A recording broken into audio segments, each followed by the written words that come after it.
سعودی عرب کے شہر قصیم کی شرعی عدالت نے اپنی تاریخ میں ایسا عجیب و غریب مقدمہ دیکھا جو کہ قصیم بلکہ پوری مملکت سعودی عرب میں نہ ہی پہلے کبھی دیکھا یا سنا گیا تھا۔ اس شخص کا نام حزان الفہیدی الحربی ہے۔ یہ بریدہ سے 90 کلومیٹر کے فاصلے پر واقع ایک گاؤں اسیہ کا رہنے والا ہے۔ قصیم کی شرعی عدالت میں فیصلہ جیسے ہی اس کے خلاف گیا تو اس نے خود تو رو رو کر اپنی داڑھی کو آنسوؤں سے تربتر کیا ہی، مگر اس کو دیکھنے والے لوگ بھی رو پڑے۔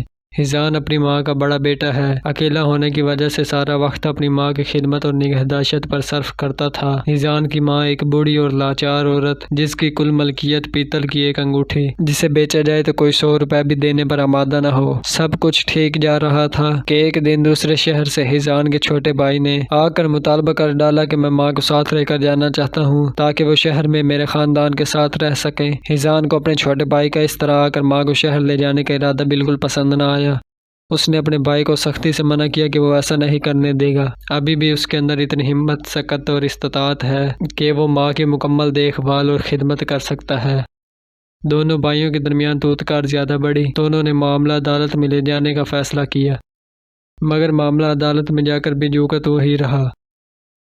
دونوں بھائی اپنے موقف سے دستبردار ہونے پر آمادہ نہیں ہوتے تھے اور عدالت پیشیوں پر پیشیاں دیتی رہی تاکہ وہ دونوں کسی حتمی نتیجے پر پہنچ سکے، مگر یہ سب کچھ بے سود رہا۔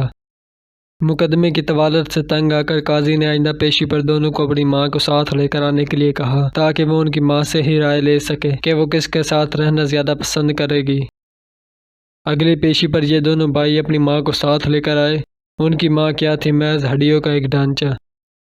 جب قاضی نے ان کی ماں کو پیش ہونے کے لیے کہا تو وہ اسے ایک خالی کارٹن میں ڈال کر لائے۔ بڑھیا کا وزن 20 کلو بھی نہیں بنتا تھا۔ قاضی نے بڑھیا سے پوچھا کہ کیا وہ جانتی ہے کہ اس کے دونوں بیٹوں کے درمیان اس کی خدمت اور نگہداشت کے لیے تنازع چل رہا ہے۔ دونوں چاہتے ہیں کہ وہ اسے اپنے پاس رکھیں۔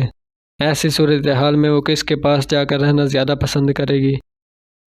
بڑھیا نے کہا، ہاں میں جانتی ہوں، مگر میرے لیے کسی ایک کے ساتھ جا کر رہنے کا فیصلہ کرنا بہت مشکل ہے۔ اگر حزان میری ایک آنکھ کی مانند ہے تو اس کا چھوٹا بھائی میری دوسری آنکھ ہے۔ قاضی صاحب نے معاملے کو ختم کرنے کی خاطر حزان کے چھوٹے بھائی کی مادی اور مالی حالت کو نظر میں رکھتے ہوئے مقدمے کا فیصلہ اس کے حق میں کر دیا۔ جی ہاں، تو یہ وجہ تھی حزان کے اس طرح داڑیں مار مار کر رونے کی۔ کتنے قیمتی تھے حزان کے یہ آنسو، حسرت کے آنسو کہ وہ اپنی ماں کی خدمت کرنے پر قادر کیوں نہیں مانا گیا۔ اتنا عمر رسیدہ ہونے کے باوجود بھی ماں کی خدمت کرنے کو سعادت حاصل کرنے کے لیے یہ جدوجہد۔ شاید بات حزان کی نہیں، بات تو ان والدین کی ہے جنہوں نے حزان جیسے لوگوں کی تربیت کی اور انہیں والدین کی اہمیت اور عظمت کا درس دیا۔